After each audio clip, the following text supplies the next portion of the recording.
meme fest in India. Social media was flooded with posts about Dawood Ibrahim, an underworld don from India who's been living in Pakistan for decades. Reports say he's been poisoned and hospitalized. There is no confirmation, but the volume of commentary and conjecture betrays India's obsession with this man. Tonight we'll tell you who is Dawood Ibrahim and what we know about his reported poisoning. Meanwhile, there was an internet blackout in Pakistan. Imran Khan was holding an online rally complete with his AI avatar. In Gaza, Israeli soldiers have found the biggest Hamas tunnel, large enough for a vehicle to be driven through it. Also a report on how and why Zara is caught in the crossfire, the fashion brand. How Bangladesh Prime Minister Sheikh Hasina has made a poll concession. How a China-brokered ceasefire collapsed in Myanmar, why South Africa's former President Jacob Zuma is speaking against his own party, why Italian Prime Minister Giorgia Meloni is going viral over her comments on Islam, how India's alcohol market is booming and driving global growth, and why there are crocodiles floating around on Australian streets. All this and more coming up. The headlines first. North Korea launches its most advanced long-range intercontinental ballistic missile. It has the potential to hit anywhere in the United States. This is the third ICBM North Korea has tested this year after successful launches in April and July. COVID-19 cases are on the rise across the globe. Singapore is reporting a sharp surge. The World Health Organization raises an alarm, calling on countries to ramp up surveillance. India too issues an advisory to states asking them to review preparedness.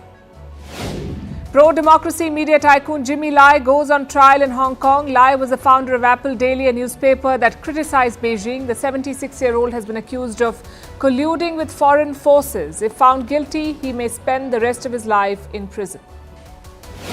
Abdel Fattah el-Sisi sweeps to his third term as Egypt's president. He has won almost 90% of the total vote, with more than 39 million people voting for him.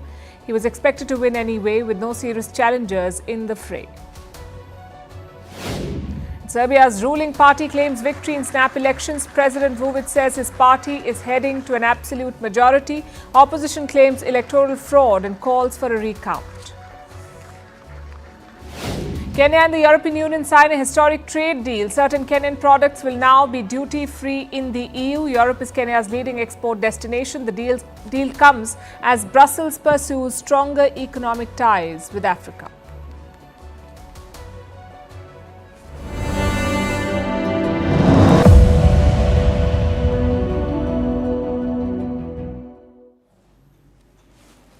Every country has an obsession, an event or individual who's become a mystery, like the JFK shooting in America or Princess Diana in Britain. India too has a similar obsession, Dawood Ibrahim. Now the first two examples are respected individuals, but Dawood Ibrahim invokes very different emotions, that of fear and hate. But why are we talking about him tonight? Because he's back in the news. New reports say Dawood Ibrahim has been poisoned and that he's currently in hospital. But like most things about him, it's unconfirmed. Pakistan's government has not said anything, neither has his family. So let's look at the available information. And I must tell you, information has been very hard to come by. Pakistan has curbed the internet since Sunday, so everything is slow. Twitter, YouTube, all of it. Nonetheless, let's look at what we know, what we have as of now. On Sunday evening, we started hearing the first reports, a lot of chatter about Dawood Ibrahim. Later that day, a Pakistani journalist uploaded a video. She compiled all the information. Apparently, Dawood Ibrahim is at a hospital in Karachi. He's in fact booked out an entire floor. Some reports also say that he's been hospitalized since Saturday. As for who poisoned him, we don't know. And chances are we never will. You see, Pakistan does not admit that Dawood is living in their country. They deny it. But New Delhi says that he lives in Karachi. And that too in a rather posh area.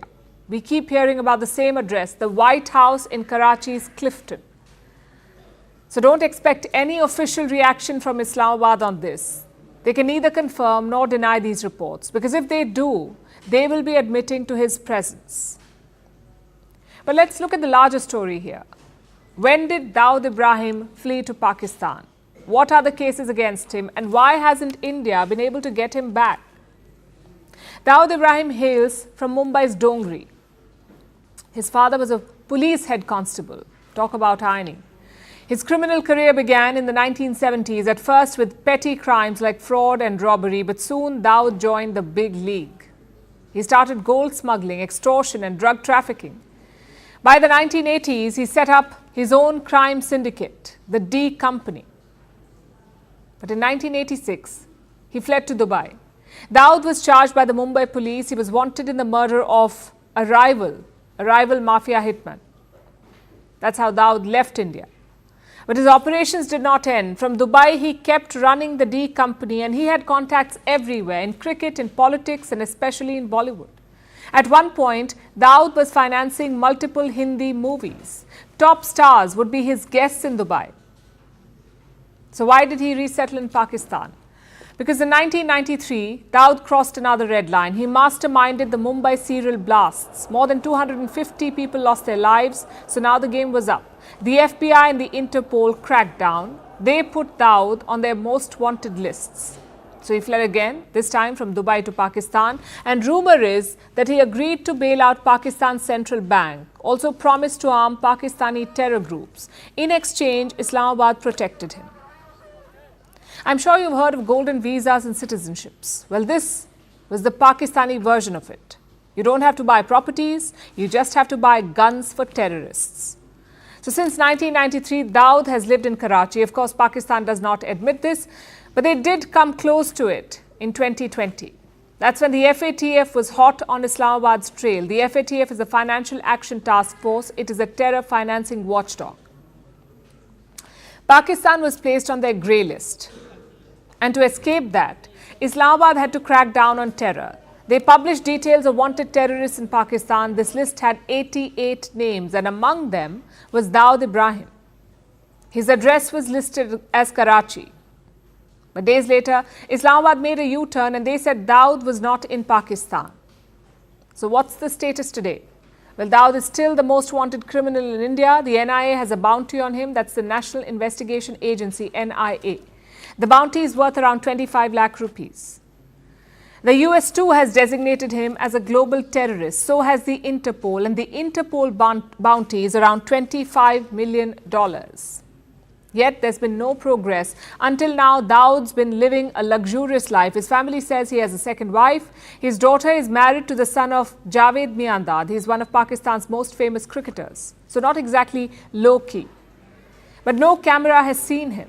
Not in the last few decades. You may have seen these pictures of Dawood on the internet or on television, but chances are he looks very different now.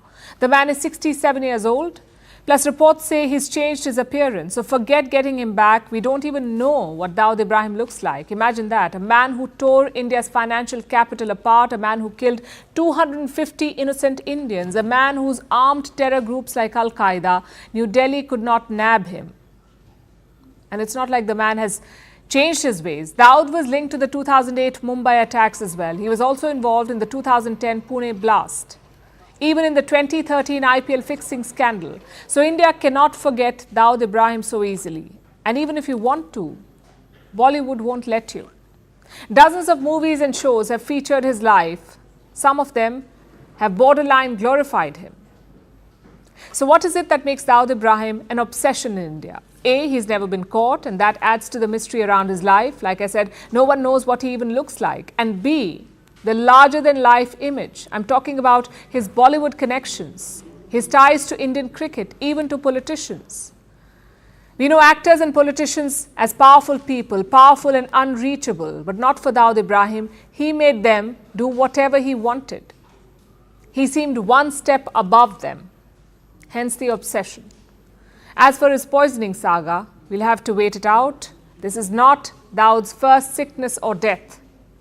Every now and then, these reports keep popping up, like the time he was diagnosed with AIDS or with the Wuhan virus. Those turned out to be false rumors. Let's see if this one is any different.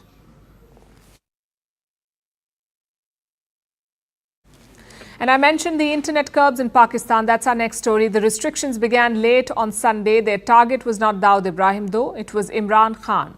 He's in jail, but his AI double is on the job.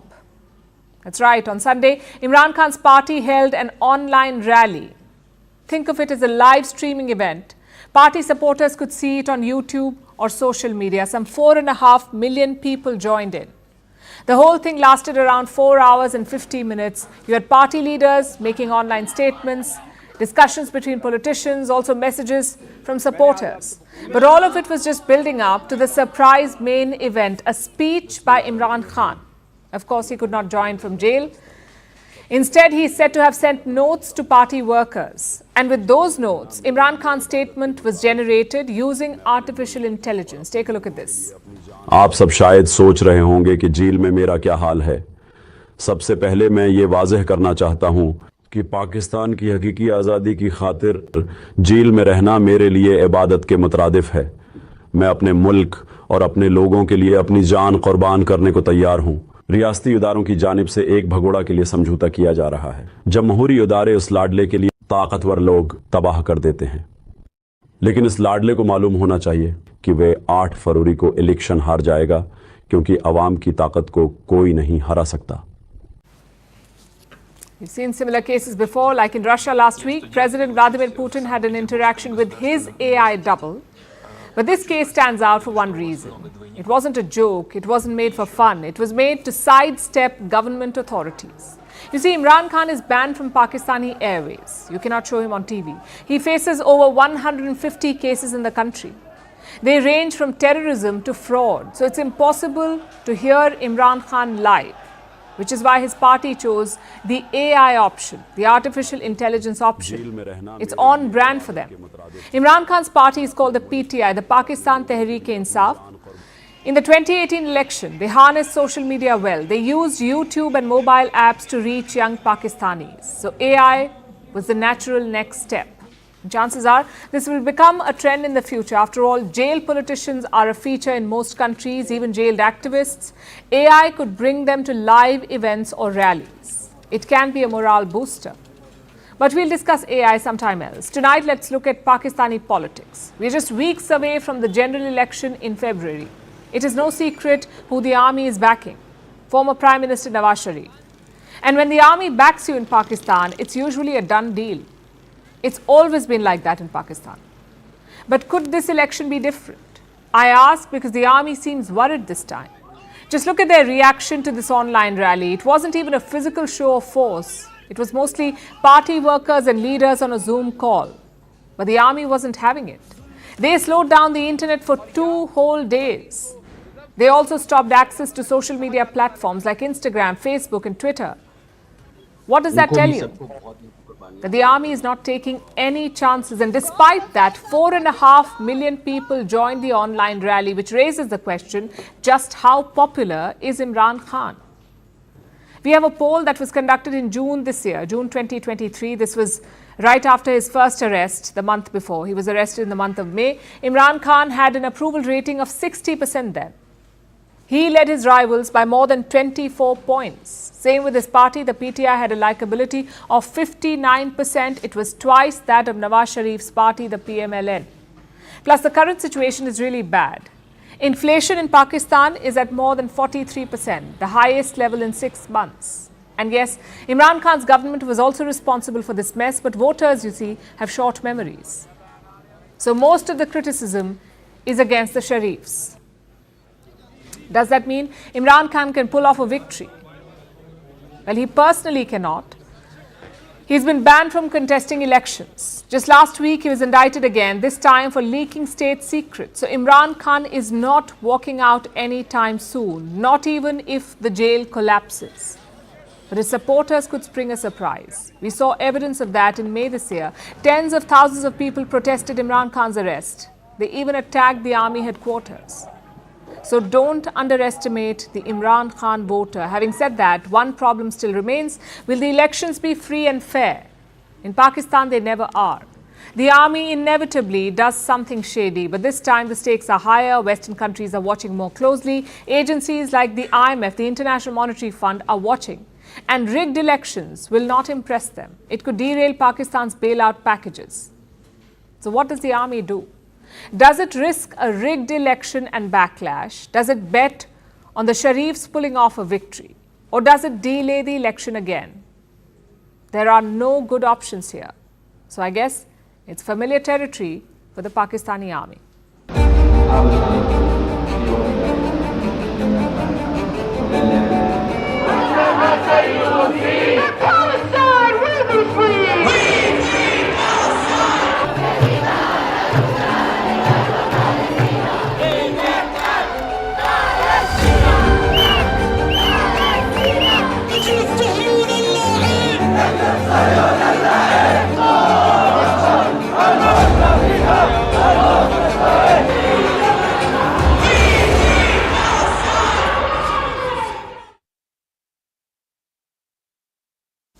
It's day 73 of the war in Gaza. The fighting continues. The death toll is rising. More than 1.9 million people have been displaced. And the war seems to have entered a dangerous stage. A stage where gains are hard to come by, but losses are significant. Let's start with the gains. On Sunday, Israel discovered a Hamas tunnel, the largest they have found so far. It was around 4 kilometers long and so wide that even vehicles could drive through it. Israeli forces have released a video. It almost looks like a honeycomb of passageways. The tunnel has ventilation, electricity, sewage facilities, and even communication networks. Israel calls it a brainchild of Hamas chief Yahya Sinwar. We are going to enter to the biggest tunnel we found in Gaza, the biggest secret of Sinwar, his project, his subterranean tunnel project. We're going to enter.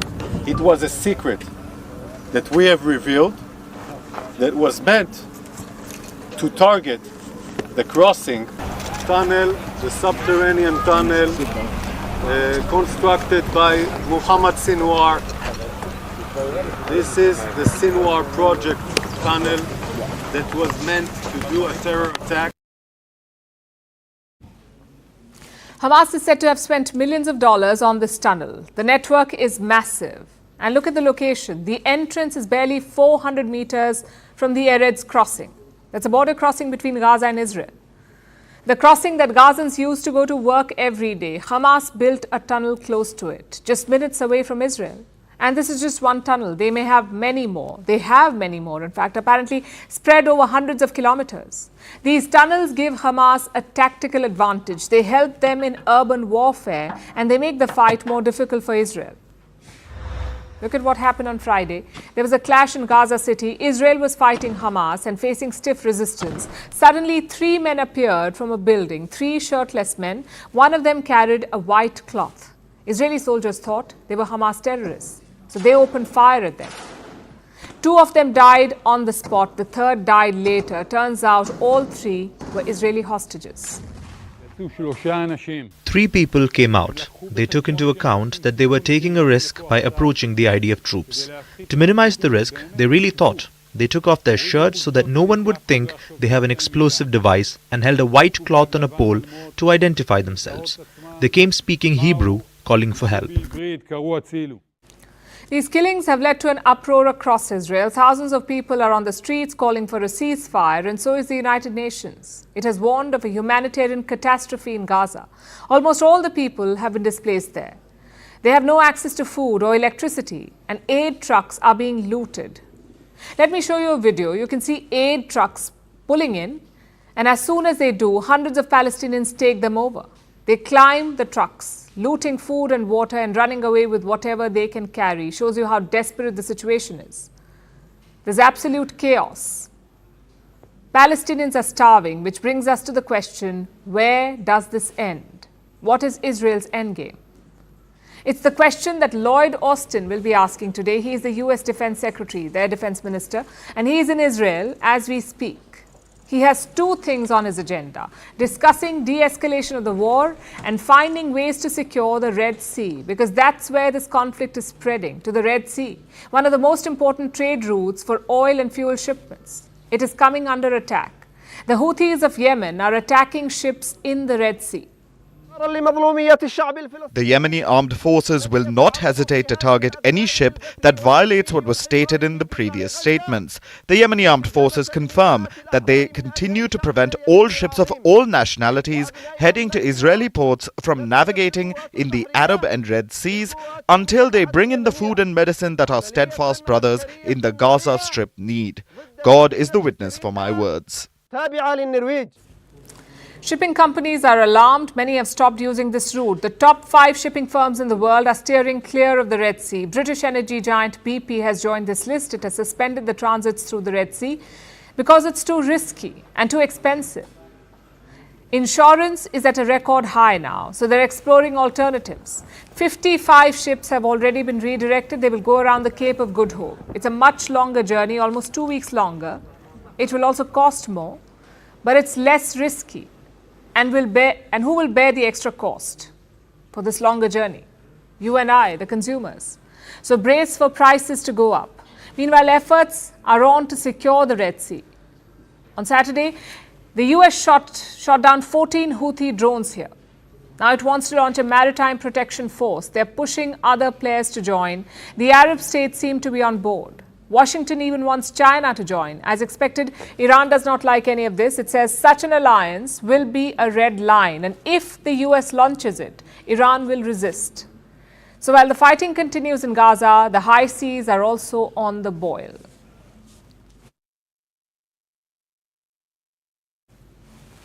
And not just the high seas, the war has also reached the stores of Zara, the fashion giant. It is facing a boycott. It started with an ad campaign. It showed a model with mannequins covered in white plastic. The images looked eerily similar to those emerging from Gaza, and soon Zara swung into damage control. It said the campaign was conceived in July. It even pulled the new ads. But the apology has fallen on deaf ears. Protesters have taken over Zara stores globally. Some were forced to shut down. Our next report tells you about the latest brand caught in the Israel-Hamas crossfire. The world of fashion operates on desire. If you need new clothes and new trends, a brand must deliver immediately. It's what we call fast fashion, and one of its pioneers is Spanish fashion giant Zara. But what happens when customers want more than just trends? What happens when they want accountability? It's a question that Zara is facing today. Its own ad campaign has triggered a call for boycott. The campaign was called The Jacket. It showed mannequins with missing limbs and statues wrapped in white. In one of the photos, a model is pictured carrying a mannequin wrapped in white plastic.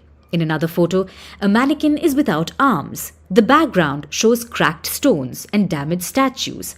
Zara may not have given it much thought, but the similarity was almost uncanny. It looked like the pictures emerging out of Gaza. So the ad campaign was met with a flood of angry comments. Palestinians called for a boycott, and hashtag boycott Zara started trending. Then came the protests. In Canada, protests were reported at multiple Zara stores, including 2 in Ontario. There were demonstrations in Toronto and Ottawa too. Pro-Palestinian protesters, some waving Palestinian flags, gathered outside a Zara store in a mall, chanting, "We charge you with genocide." We charge you with genocide. We charge you with genocide.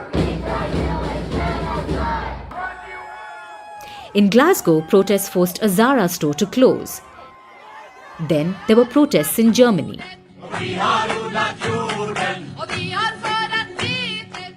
Australia, South Africa, Tunisia,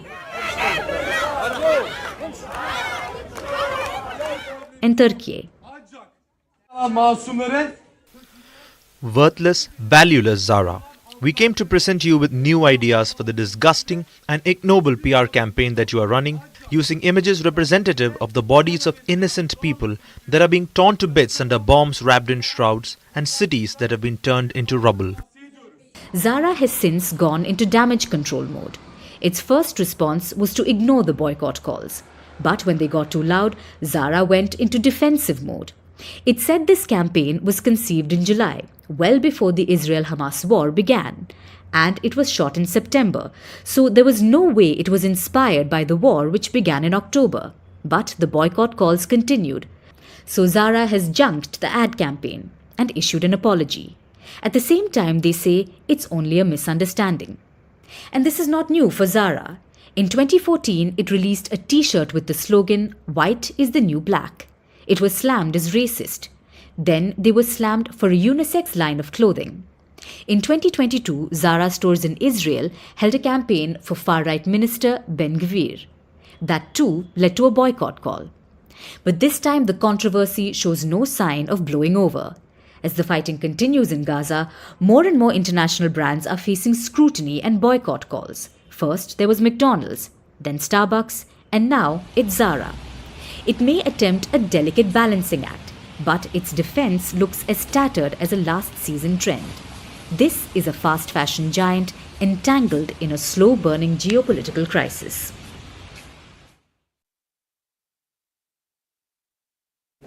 It's election season in Bangladesh. Voting is on the 7th of January, so just 19 days away. But somehow the mood doesn't reflect that. Usually we see rallies and campaign events. This time there are protests. Maybe because the results are a given. Bangladesh's main opposition parties are boycotting the vote. They won't participate. In their absence, the results are a foregone conclusion, another term for Sheikh Hasina. Now obviously, that's not a good look. You want opposition parties to take part, you want the field to be crowded, only then will the elections appear legitimate. So what's the Prime Minister doing? Offering some concessions. In the last few days, she's been holding talks with one party, the Jatiya Party or Japa. They're the biggest opposition party in parliament right now. Until now, they too were boycotting the vote, but not anymore. The Jatiya Party says they will contest the elections. Why? Because Sheikh Hasina has promised them an easy fight. Her party, the Awami League, has decided not to contest in 26 out of 300 seats. So no fear of rigging. No fear of a tough fight. It's a great chance for the opposition to make some gains, and the Jatiya Party has agreed. But will that legitimize the elections? It's a tough ask. You see, 14 parties are boycotting the vote. That includes the main opposition party, the BNP, or the Bangladesh Nationalist Party, BNP. Thousands of their supporters have been holding protests. Many top leaders have been arrested. Even today, the BNP Secretary General was arrested in Dhaka. So was a standing committee member. Plus tomorrow they're launching a strike, a nationwide shutdown to pressure Sheikh Hasina. And what do they want? They want her resignation. The opposition says Sheikh Hasina will rig the election, so they say step aside. Let a caretaker government oversee the polls. But the Prime Minister has refused, and technically she can refuse because Bangladesh has abolished the caretaker system. Some of these caretakers have overstayed their welcome, so legally she does not have to resign.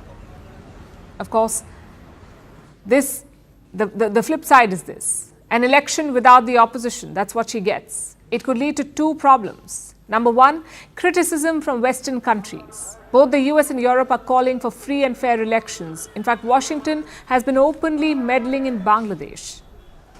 Now, Dhaka can ignore this criticism. That's what Russia and China are asking it to do, ignore them. But here's the problem. The US and Europe are major markets. Most of Bangladesh's garments are exported there.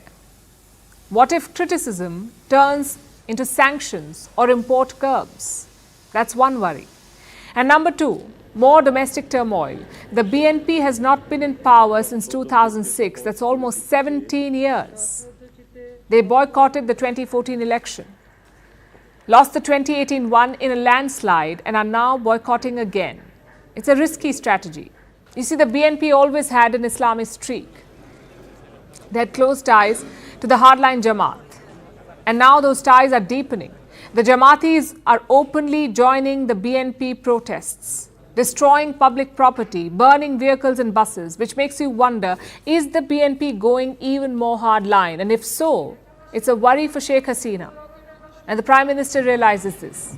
She took part in a discussion this weekend to celebrate Victory Day. It marks Pakistan's surrender in the 1971 war. And in that discussion, she had a message for the opposition. Listen to what she said. I'm quoting, "It is not possible to win the hearts of people through arson, terrorism and killing. They should know this and they should act accordingly. So Sheikh Hasina faces two kinds of pressure, both internal and external. She's tried to limit the damage by offering some concessions, but it could be too little too late, because the opposition has already chosen the path of brinkmanship and violence.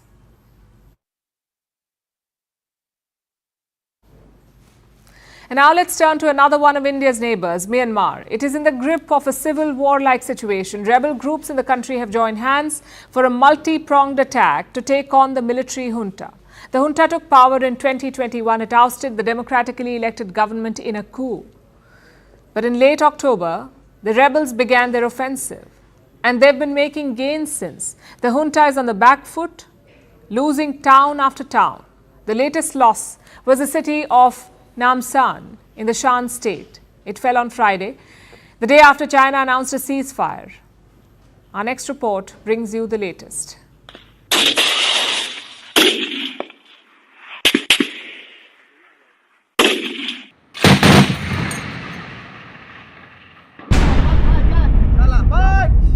Myanmar is in turmoil. Multiple armed ethnic groups in the nation have taken up arms against the junta.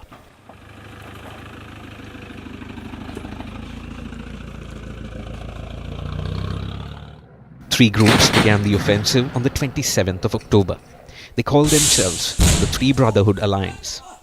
They began their offensive in Myanmar's northeastern state of Shan, and the resistance has spread like wildfire.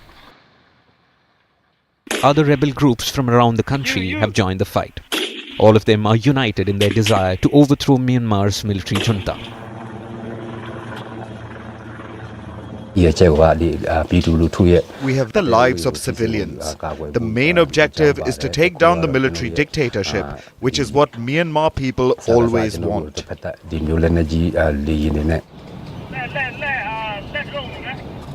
That was a spokesperson for one of the three rebel groups that began this round of fighting. The announcement came after they took over the town of Namsan. It's a provincial capital in the Shan state. One of the many major towns the rebels have captured in the last month and a half. The junta has been losing one base after another. Their troops have been fleeing or surrendering before the advancing rebel forces. The rebels say that even Myanmar's soldiers don't want to fight for the junta.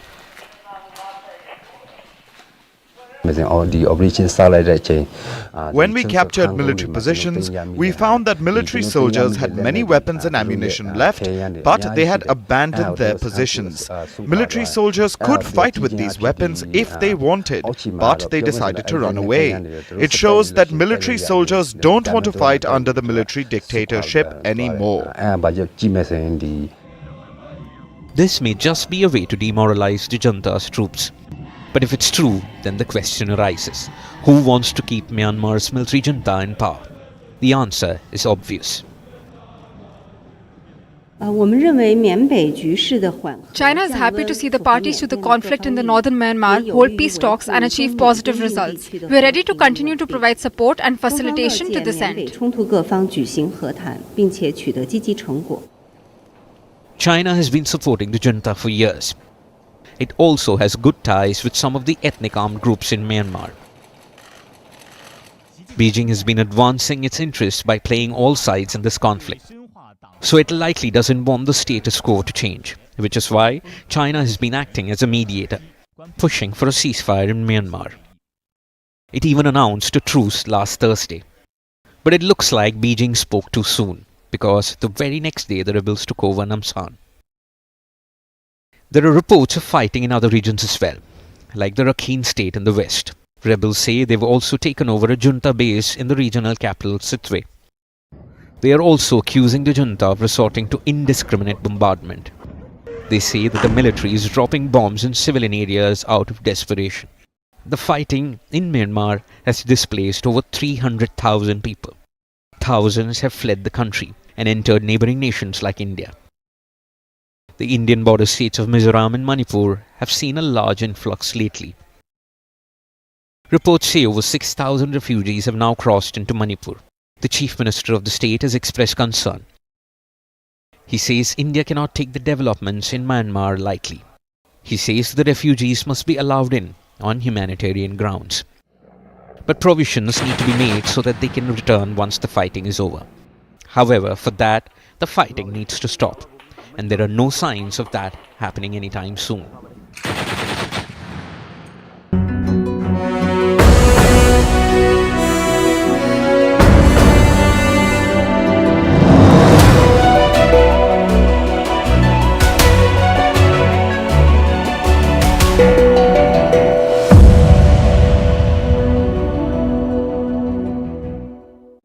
That the US made, the XBB.1.5 monovalent booster, this new variant is even evading that. We are getting reports trickling in about this variant infecting people who've just had a booster dose. So boosters may not necessarily stop the infection, but for the extremely vulnerable people, it may improve a level of protection. That's what the Americans believe. From India's perspective, I believe we are well placed in terms of past vaccination. We are a very, very well vaccinated nation. On top of that, we have people who have survived natural infection also have antibodies and immune memory. So chances are that we can continue with whatever we are doing right now in terms of let's say non-pharmaceutical interventions, which basically means mass social distancing, cough etiquette, hand washing, avoiding crowded gatherings, improving ventilation of indoor settings, and so on. All right. Thank you. Thank you for answering all the questions, Dr. Rajeev Jain. Thank you. My pleasure.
Now let's talk about a different sort of civil war, a political civil war. It has broken out in South Africa. It features former President Jacob Zuma.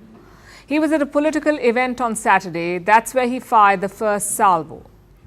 The target was this man, Cyril Ramaphosa, the current president of South Africa, Zuma's successor and foe. Jacob Zuma said, and I quote, "It would be a betrayal to campaign for Ramaphosa's party." That's ANC, or the African National Congress, also the party of Nelson Mandela. ANC first came to power in 1994 after South Africa won freedom from the apartheid rule.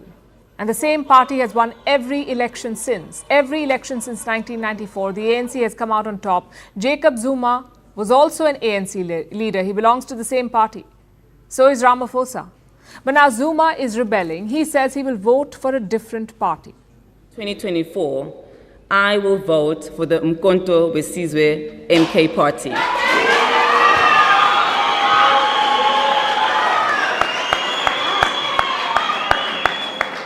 I call on all South Africans to join me in taking the important step and to vote for the MK party.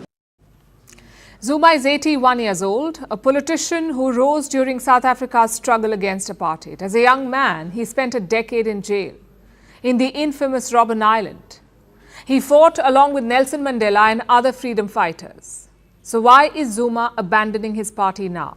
The party he fought so hard for? Well, as cliched as it sounds, Zuma says it is to save the ANC from itself. I will be a member of the ANC until I die.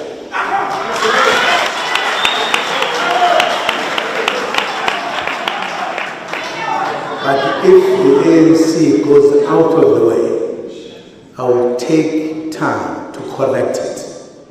And this is to rescue the ANC, what I'm doing. Is that the only reason, though?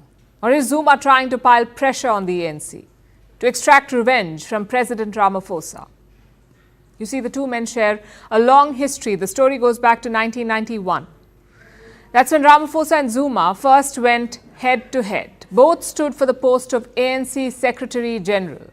Ramaphosa won and Zuma had to settle for the post of Deputy Secretary General. This was in 1991. And since then, Zuma took the lead politically. He rose through the ranks. In 2009, he also became President of South Africa. Zuma ruled the country for almost 9 years. In 2018, he was forced to step down. There were allegations of corruption. So his rival within the party, Ramaphosa, took over. Now, Zuma is under legal scrutiny, although he's no stranger to controversy. He's been linked to corruption scandals for years, including the country's most famous or infamous scandal, the 1999 South African arms deal. Jacob Zuma is said to have benefited from it, with inflated prices and opaque procurements. You know, the typical defense scandal. He was embroiled in one. Zuma has been indicted in this case multiple times, but the proceedings have been dropped or delayed for various reasons. Technically, he's still being questioned. So 24 years after the arms deal, he's not been convicted. He says the case is politically motivated and that these are ploys by his enemies like Ramaphosa to keep him out of politics. But the arms deal is not the only stain on Zuma's record. There are also his infamous ties with the Gupta brothers. There were lots of things that struck me, but one of the things that concerned me very much was how the former president of the Republic, Mr. Jacob Zuma, was prepared to do certain things, wrong things, at the instance of or for the Guptas. He's talking about the Gupta family of industrialists. They went to South Africa in 1993 and they were always close to Jacob Zuma, so much so that they're accused of undue influence in South Africa. Critics say the Guptas effectively captured the state, and this is what precipitated Zuma's downfall. Now, he says he will not support his party. Ramaphosa has a tough election ahead. The opposition parties have forged a coalition, so the ANC may actually have a fight on its hands this time. But is Jacob Zuma in a position to influence voters? Apparently he is. The former president is still popular. He can still influence a sizable number of votes, maybe even enough to tip the election away from the ANC. The question is, can Ramaphosa prevent that? Or will Zuma have the last laugh? The election is still a few months away and it promises to be an interesting one.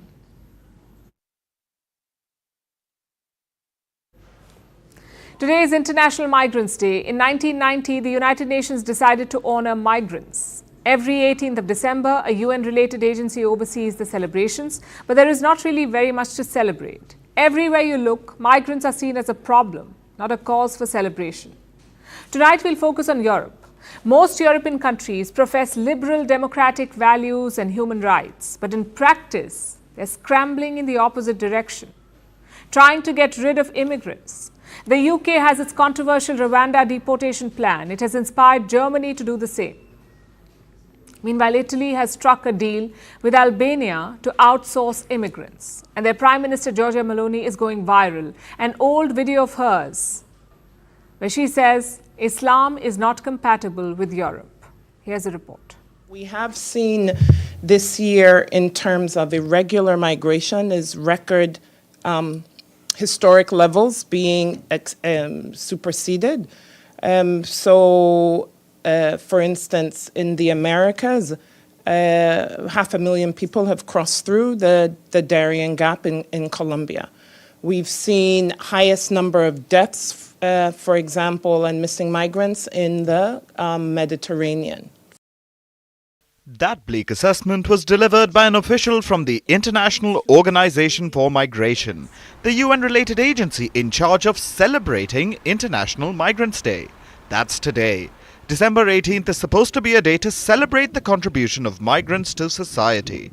But increasingly, we hear alarm bells ringing when it comes to migration, specifically unregulated or illegal migration.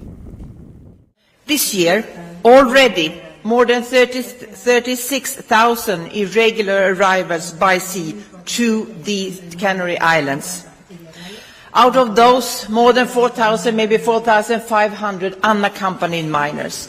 This is a true challenge for these beautiful islands to deal with such a huge arrival that we have seen this year. That's a sobering example of the problem that Europe is facing. Every year, hundreds of thousands try and migrate to Europe. Some do this to escape persecution back home, others do it to try and make a better life for themselves. Thousands take to the Mediterranean Sea on ramshackle boats. Many lose their lives in the process.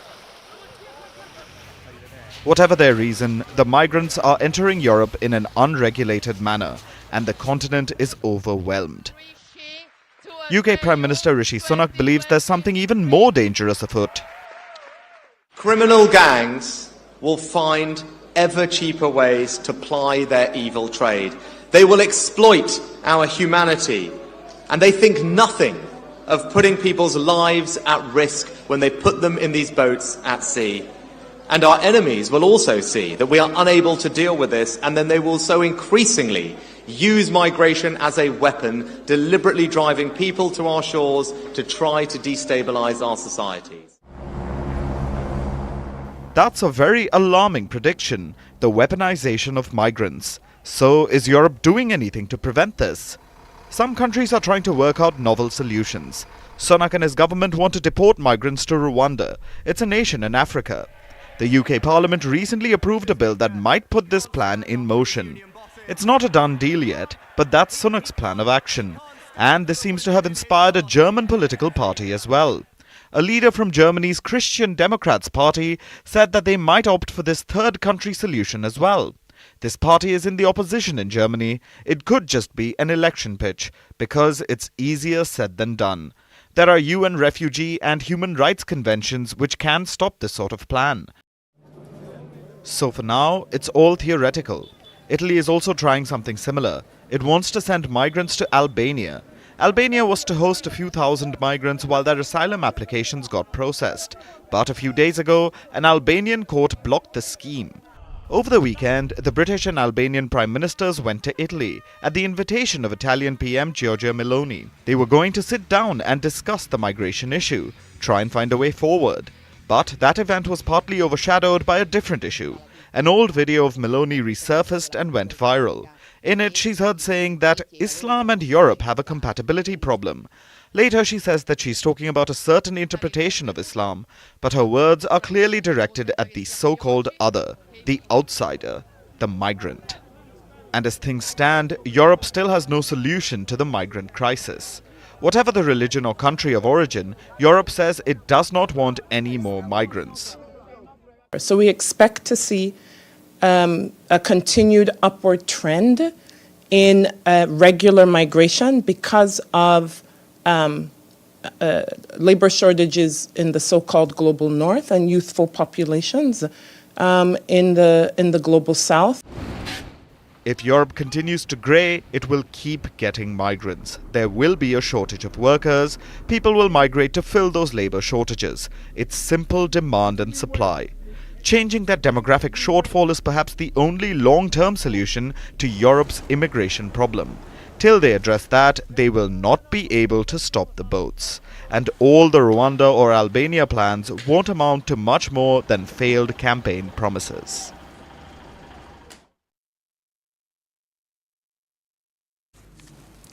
Now let's turn our attention to India. It is the world's 5th largest economy.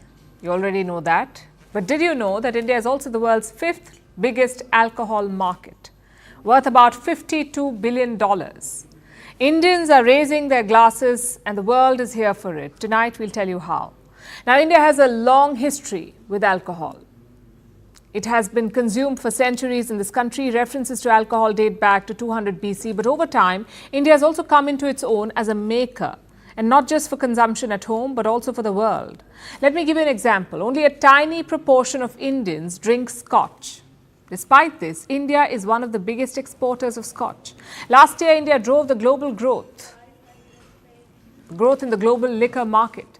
It accounted for a third of the growth, and experts say this is not a sudden boom and it is going to last.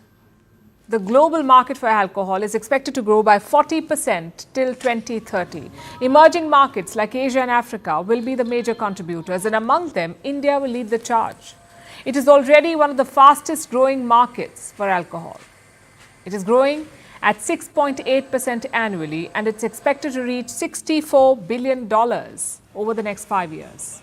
This overall increase is supported by growth in varied categories. Last year, the market for Scotch, for instance, grew by 32%, gin by 45%, agave by 70%, and single malt whiskey by a stunning 144%. And this is not surprising. Single malts are reshaping India's alcohol market. India is a whiskey drinking nation, but now it is leading production too. Indian-born whiskies are competing with global brands for shelf space. They're winning global awards, making a buzz worldwide, so much so that last year a multinational liquor behemoth launched its own Indian single malt. Now compare this with a global picture. The world over, some of the most developed markets are showing a decline in production. That's because they also have a declining consumption pattern. Studies say each generation is drinking lesser than the previous one. There are health concerns and shifting lifestyles. Also, when your population is shrinking and you have fewer younger people, it becomes a problem for all kinds of markets, including alcohol. We saw this in America, where Gen Z is drinking 20% less per capita than millennials. And this trend is not limited to the US. The German market is drying off too. And this is a country that was known for its beer consumption. Some nations have it even worse. For instance, Japan is in crisis mode. Its alcohol market has shrunk dramatically, so much so that last year their government launched a campaign. It was called the Sake Viva. Sake is a Japanese rice wine, and Japan wants its citizens to drink and promote it. So far, India does not face this problem. Young Indians are driving the sales, backed by rising incomes and post-pandemic growth. They're trying new products, opting for high-quality drinks, chasing the quiet luxury of craft liquor, and indirectly promoting the birth of new homegrown brands. Indian startups in this space are showing massive growth. This ecosystem is worth over $1.2 billion. And the government is supporting this growth with new policies aimed to improve infrastructure for the food processing sector, which also includes the alcohol industry. So several factors are driving this boom. But the result is one.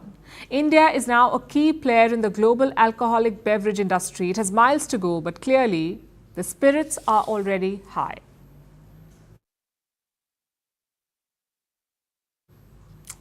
Now let's turn our attention to Australia. Last week it was hit by a cyclone, and now it is suffering record floods, power outages and food and water shortages. Roads and railways are inundated. One of their biggest airports is completely underwater. Thousands of people have been affected in northeastern Australia. Entire cities have been cut off.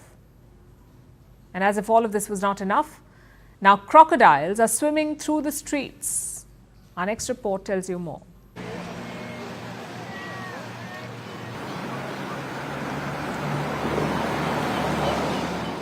No, your eyes are not deceiving you. That is, in fact, a crocodile lurking in the waters.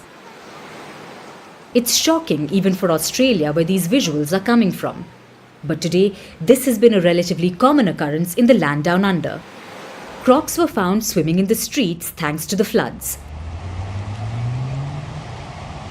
Last week, Cyclone Jasper wreaked havoc in Australia, and now this is what its northeastern region looks like. It's the worst hit.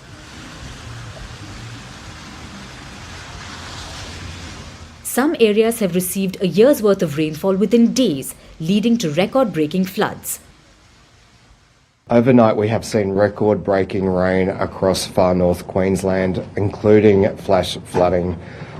Far north Queenslanders know how to deal with natural disasters, but this one is, this level of rainfall is next level. They have cut off entire towns, affecting over 14,000 households, killing at least 2 residents, leaving thousands without access to power, food and drinking water. Roads and railways are completely inundated. Planes are submerged at a major airport. I could not tell you I've seen it this bad before here. No, I don't think so. It's a little bit crazy, like we didn't expect something like this. I never see flooding like this before, and it's the first time, so a little bit impressive for me. And yeah, it's getting real, more or less. So far, about 300 people have been evacuated. The long list includes this crocodile as well. He was pulled out of the floodwaters. But as for thousands of others, it will be harder than expected. The heavy rain has thwarted evacuation attempts, especially for people in the low-lying communities, many of whom are clinging to roofs to save their lives. Obviously, some of those challenges around water with people on roofs, people in small cut-off communities, the roads that are cut, and our ability to access those presents a real danger and a real challenge, not only to us as responders trying to get there, but the people themselves, importantly, in those situations. Now the government has called on the military to rescue desperate communities. Boats and military helicopters have been deployed. We deployed literally every boat we could get our hands on in Cairns to evacuate those who couldn't safely evacuate themselves, and more help is on the way. The estimated toll of the disaster is $670 million. Especially as Australia has been hit over and over in recent years, flooding has become more frequent. Just this year, the nation was plagued by a series of disasters, including severe drought, bushfire, record floods, and mass bleaching events. According to experts, the worst of the current floods is not here yet. While the rain is expected to ease tomorrow onwards, the rivers may start rising.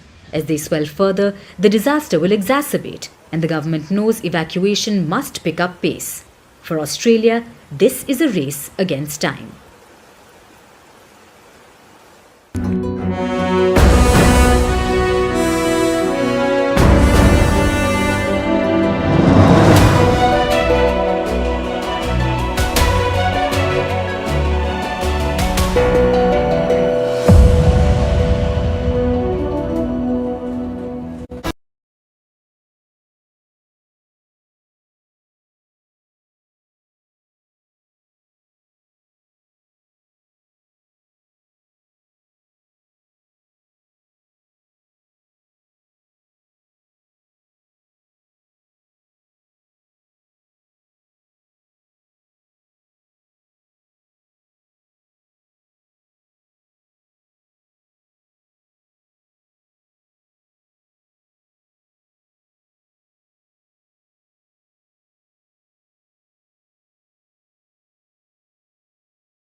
And now it's time for Vantage Shots, images that tell the story. In Thailand, farmers turn rice paddies into whimsical cat art. In Venice, Santas did sleighs for gondolas at the traditional regatta race.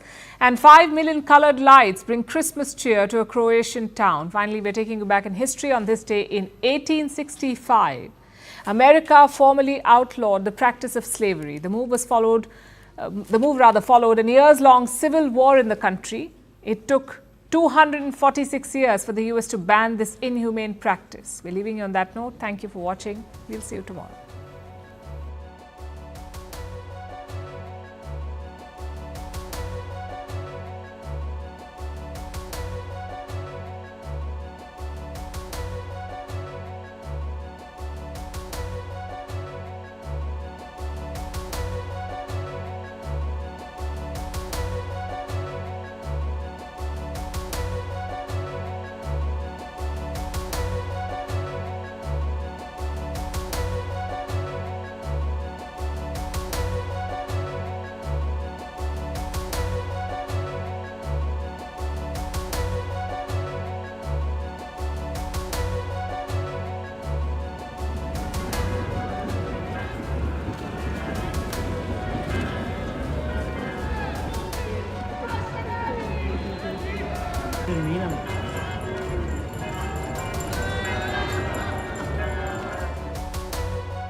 Good evening. You're watching the breaking news show right here on CNN News 18. My name is Toya Singh. We're going to proceed to, over the next few minutes, bring you all of the country's top stories.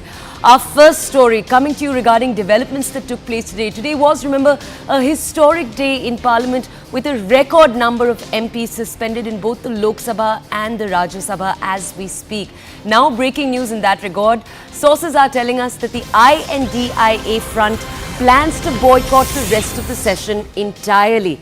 Remember the numbers that we're discussing right now. The total number of MPs that have been suspended, 92.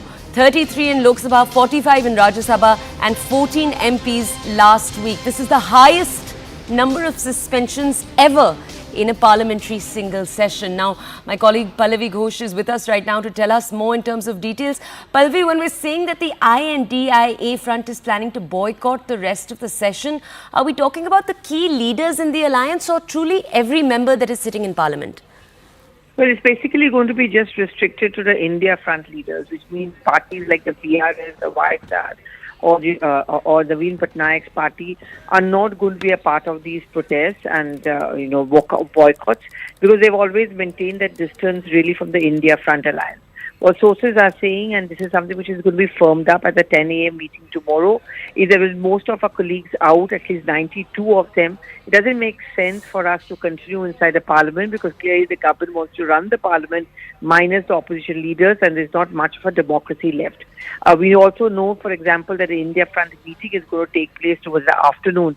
So they are basically upping the ante against the government, and this is one of the proposals, and now what they're planning to do is completely boycott the remaining 4 to 5 days of both Lok Sabha as well as Rajya Sabha. So, Pallavi, roughly are there around 100 and would you say 130 of that 543? Could you just give us numbers? How many INDI around MPs are there in the first place? Well, I mean, in the Rajya Sabha with 92 out and considering both Lok Sabha as well as Rajya Sabha, there are around 45 to 50 odd MPs now left in Rajya Sabha.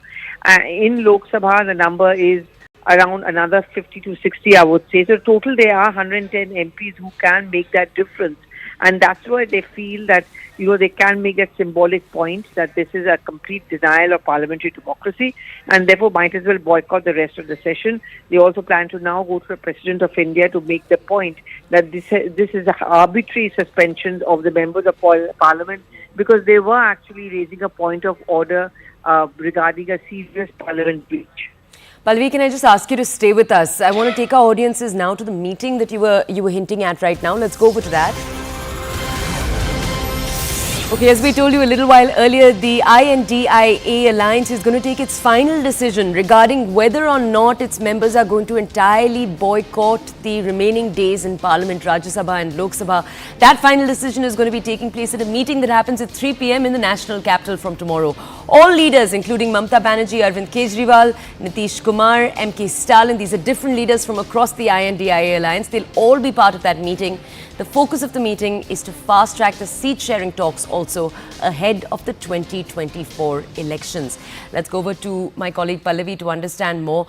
Pallavi, we've watched the parliamentarians raise slogans regarding the parliamentary breach over the last few days too, but we've heard already what the Speaker Om Prakash Birla has had to say. We also know a letter has already been sent. There are just a few days left of this Parliament session. So in terms of getting work done, what is the INDIA alliance's response to that? See, initially, Toya, the strategy in the opposition was that, there are important legislations that we don't want to boycott it because we want our opinions to be documented in the archives of Parliament. I think the Parliament's breach became a twist in the tail, and therefore we are seeing what we are seeing. It's not that important legislation is not being passed.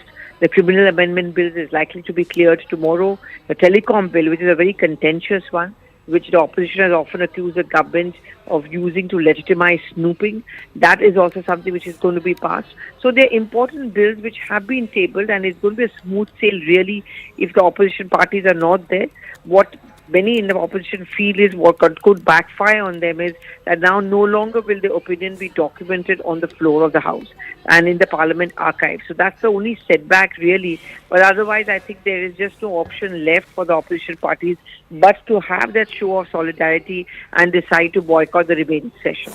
Pallavi, thank you for bringing us all of those details. My colleague Pallavi will continue to be bringing us details from the Parliament over the next few days, the last few days of the winter session. Let's move on very quickly. Different breaking news next. Hindi film industry actor Jacqueline Fernandez has knocked the Delhi High Court seeking the quashing of an FIR registered against her. Now, Fernandez is challenging the Enforcement Directorate's complaint and their supplementary charge sheet in which she's been named as an accused in the 200 crore extortion case. Remember, this is the case involving the conman Sukesh Chandrasekhar. Now, the petition that Fernandez has mentioned in the case, it's registered by the Delhi police. Fernandez has been presented as a prosecution witness. The petition argues that this leads to a favourable conclusion in Fernandez's favour. We'll have more reporters joining us in just a second. Our legal correspondent Ananya Bhatnagar with us right now to bring us more context. Ananya, just explain to us, please, what is it that Jacqueline is asking for? On what grounds is she seeking the quashing of the FIR against her? Well, definitely, this is the ECI that was registered by, in fact, the Enforcement Directorate, and the genesis of this case comes from a complaint that was registered by the Economic Offences Wing over the cheating of a businessman's wife, Aditi Singh, and very, very categorically, this whole investigation had led to the arrest of Sukesh Chandrasekhar again, who is, said to be a very, very great conman, and the names of various Bollywood actresses like Nora Fateh and Jacqueline Fernandez had cropped up in this particular investigation. However, the Enforcement Directorate in its fourth supplementary charge sheet in that particular case had made Jacqueline Fernandez as an accused, saying that she had helped, Sukesh Chandrasekhar to launder that particular money. And not only that, she had been enjoying the gifts that Sukesh Chandrasekhar was giving, not only her, but her family as well. But here, what Jacqueline Fernandez has to say is that, she's somebody who is a victim of vicious attacks of Sukesh Chandrasekhar, and there is no iota of evidence, or there is nothing to suggest that she was an accomplice of Sukesh Chandrasekhar. She, in fact, did not have any part or parcel to play when it comes to, the money, the laundering of money is concerned, and hence there is no charge of Section 3 under the PMLA that is made out against her. Not only this, she also goes on to say that, in the original case, that is the predicate offence that was registered by the economic offences wing of the Delhi police, she has been named as a witness. However, the Enforcement Directorate had made her an accused in that particular case, and hence, since the predicate offence does not go on for Jacqueline Fernandez, then the same shall not be happening in the scheduled offence as well. So that is what Jacqueline Fernandez has been saying. But definitely the matter will be coming up before the Delhi High Court very, very soon. We have to see as to how things pan out and whether or not this is accepted by the High Court itself. Ananya, thank you for bringing us those details. Okay, we're going to move on from this story now to updates. In the story we began with, the winter session of the Parliament witnessed a full showdown today over the last few hours over the Parliament security breach incident. Remember, this is an incident that took place a few days ago.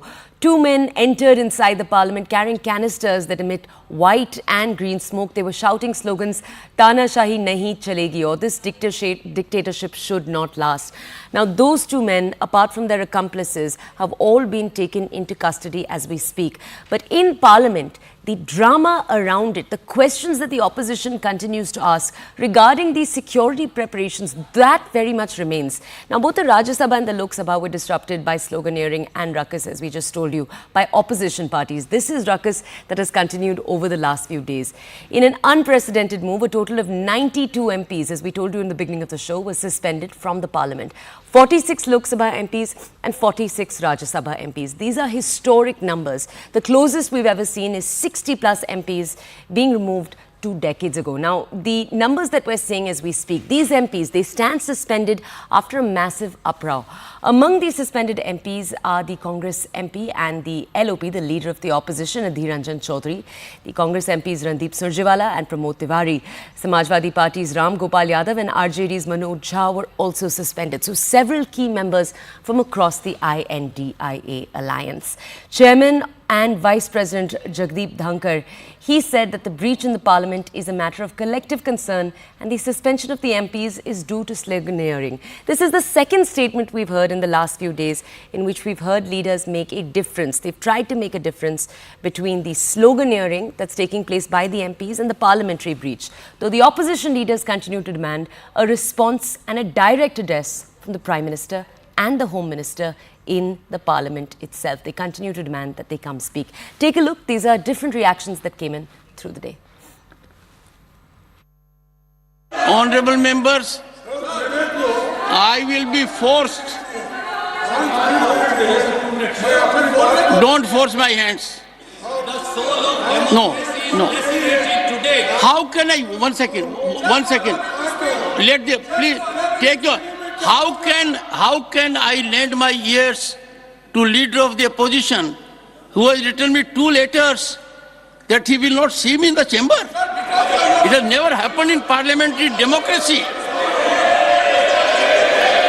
You don't believe in dialogue, don't believe in discussion, don't believe in deliberation, don't believe in debate.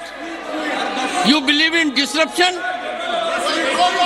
You believe in disturbance. This cannot be allowed. No, honorable members, is this the conduct we have to display?